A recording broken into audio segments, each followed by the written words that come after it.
Olha só, gente, mais um Fala Carlão, direto aqui do Pré-COP da CNA em Brasília. A gente está falando e o slogan aqui é de Baku a Belém.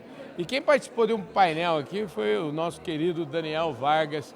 Eu sou fã desse cara, toda vez que eu assisto ele falar, eu tenho vontade de aplaudir, assim, de pé, as conferências dele. Hoje, ele trouxe o seguinte coisa, que para começar a nossa conversa, Daniel, eu queria que você falasse um pouquinho sobre algo que você mencionou, que é um pouco de crise diplomática e algumas, vamos dizer, algumas incongruências, algumas coisas que a gente chegou. E você fez um discurso hoje, você estava aguerrido mesmo. Você estava, eu diria o seguinte, o Daniel hoje ele estava com o dedo em riste aqui apontando, porque, gente, nós vamos para onde com essa conversa? É um pouco por aí, Daniel? Carlão, eu acho que a coisa não está muito boa. Eu senti uma angústia em você hoje. E eu acho que a gente precisa embaralhar as cartas. Então, o debate tradicional das negociações do clima me parece que é muito baseado no que aconteceu no passado. Então tem todo esse script com cartas marcadas. E cada um vai continuar fazendo aquele roteirozinho pré-programado. Eu acho que isso precisa mudar. Por que precisa mudar? Porque, primeiro, o que nós estamos vendo no mundo é uma crise, não só na agenda climática, mas na agenda global, como a gente não vê há pelo menos uns 10 anos. Sim. Não só pelas guerras que estão espalhadas por aí, mas pela própria postura dos países que sempre deram o apoio e legitimidade a Paris, que é essa base das negociações que a gente hoje enfrenta. Né? E a cereja do bolo, digamos assim, é a posição da Europa, que sempre foi uma espécie de último bastião de garantia do multilateralismo. E o que ela tem feito nos últimos anos, de uma forma muito explícita, é abraçar o que eles chamam de unilateralismo estratégico. Então, sequer esses países ricos, que têm a principal carga de emissões e são os principais responsáveis pelo problema ambiental do mundo ainda hoje, estão pulando fora desse barco, que está com furos por todos os lados, o que nós devemos fazer? E aqui nós temos duas opções.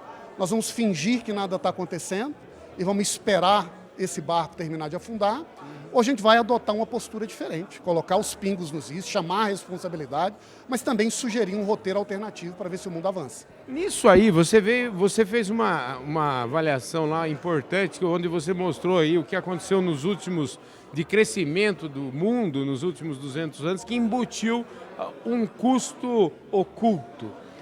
E você pontuou isso de outro lado, falando de um benefício oculto que é originário de tudo aquilo, de tudo que a faixa tropical do mundo pode oferecer em termos de agricultura. Se eu entendi um pouco direito o que você falou, é um pouco isso. Eu queria que você falasse sobre isso e como isso casa, para a gente fechar e para você encerrar a nossa conversa aqui, como é que isso casa com a opção que teremos que fazer em Belém? Ou seja, será que nós vamos ser, e aí você adotou, eu vou adotar o termo que você usou, minimalistas ou maximalistas em soluções? Eu queria que você trabalhasse esse tema, porque eu acho que isso foi fantástico. Você fez uma avaliação maravilhosa. Carlão, eu acho que tem uma espécie de gramática do diálogo climático global. Essa gramática é baseada numa ideia. A economia, como ela se estruturou ao longo dos últimos 200 anos, carrega consigo um vício original. Nós podemos chamar de um custo oculto, que os países crescem, mas degradando o meio ambiente. Como o preço ambiental não entra no cálculo, as pessoas ignoram o seu valor. E isso gerou um regime de cobranças de lado a lado, em que cada um precisa se comprometer a internalizar esse custo oculto dentro da sua atividade econômica. Em outras palavras, a não degradar. O que aconteceu na prática, na realidade do mundo? Cada país buscou trajetória particular.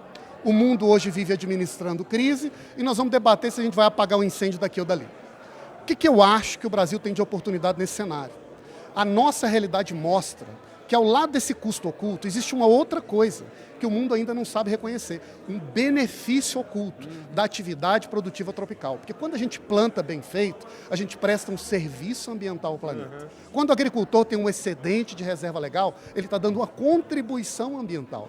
Quando a gente melhora a produtividade do boi, a gente diminui a emissão de metano e a gente sequestra gás da atmosfera pelo pasto. Então, todo esse benefício oculto, que já é materializado na prática produtiva de países como o Brasil, precisa ser reconhecido como uma solução, como uma saída, para a gente repensar como o mundo vai avançar, para ao mesmo tempo que ele cresça, ele promova um benefício ao planeta. Então, o que eu acho que é a opção que a gente tem em Glasgow?